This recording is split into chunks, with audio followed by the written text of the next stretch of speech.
यही क्वेश्चन पूछता है कि जय संहिता किसको कहा जाता है। तो महाभारत को कहा जाता है जब उसमें 8800 श्लोक थे तब उसको जय संहिता कहा गया। जब 24,000 हो गए तब इसको भारत कहा गया। जब 1,00,000 हो गए तब इसको शतसहस्त्री संहिता कहा गया।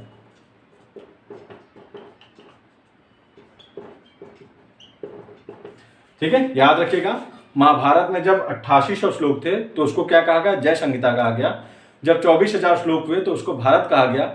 जब 1,00,000 श्लोक हो गए तो उसको शतसहस्त्री संहिता कहा गया। इंपॉर्टेंट है, याद रखिएगा। ये वाला क्वेश्चन तो कई बार पूछ चुका है, शतसहस्त्री वाला भी एक बार पूछ चुका है। इस बार जो पीसीएस जो 2023 में क्वेश्चन पूछा था वो यही पूछा था कि जो भगवत गीता है उसकी जो निर्माण हुआ है वो किस पर्व के अंतर्गत किया गया। तो महाभारत में 18 पर्व हैं टोटल। 18 पर्वों के द्वारा ही पूरे महाभारत की कहानी रची गई है, बताई गई है। तो जो इंपॉर्टेंट है वो मैं बता दे रहा हूं। जैसे आदि पर्व, यहां से जो है राजाओं के बारे में, राजकुमारों के बारे में वर्णन किया गया। ठीक है, मैं कुछ इंपॉर्टेंट लिख दे रहा हूं आपको।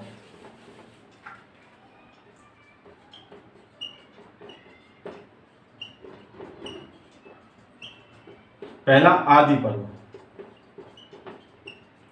दूसरा सभा पर्व, तीसरा अरण्यक पर्व, चौथा विराट पर्व, पांचवा उद्योग, छठा भीष्म, सातवां द्रोण, आठवां कर्ण, नौवां शल्य। ठीक है, इस तरीके से करके 18 पर्व हैं। मैं आपको इंपॉर्टेंट बता रहा हूं। आदि पर्व में जो है जितने भी राजकुमार थे उनके बारे में वर्णन किया गया है। सभा पर्व में सभा को दिखाया गया किस तरीके से सभा है, और उसी में पांडवों को बोल दिया गया था कि आप वनवास काटिए 12 वर्ष का। अरण्यक पर्व में जो पांडव लोग थे जो वनवास काट रहे थे उसके बारे में है। विराट पर्व में जहाँ विराट एक राजा थे उनके यहाँ जब उनको लोग आश्रय लिए थे उसके बारे में है। उद्योग पर्व में जब उन लोगों ने युद्ध की तैयारी की उसके बारे में है। भीष्म पर्व ही इंपॉर्टेंट है। भीष्म पर्व में सबसे पहले भीष्म सेनापति बने।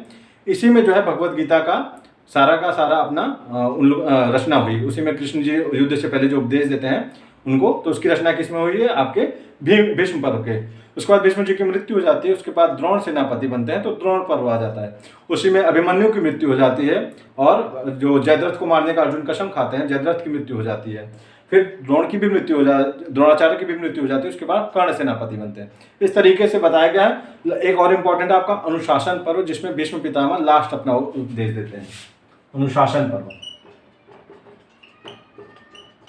इसमें जो है भीष्म पितामह अपना अंतिम उपदेश देते हैं। ठीक है, तो ये कम से कम याद रखिएगा, एलिमिनेशन में काम आएगा। देखिए नाम से ही पता चल जा रहा है कौन कौन। जैसे आदि पर्व मतलब एकदम जहाँ से चालू हो रहा है महाभारत का, तो राजाओं के बारे में सबसे ज़्यादा उल्लेख किया गया, जो कौन कौन से राजकुमार हैं। सभा, जाहिर सी बात है, सभा में ही उनको भेजा गया था पांडव लोग को जंगल में कि आप जंगल में चले जाइए।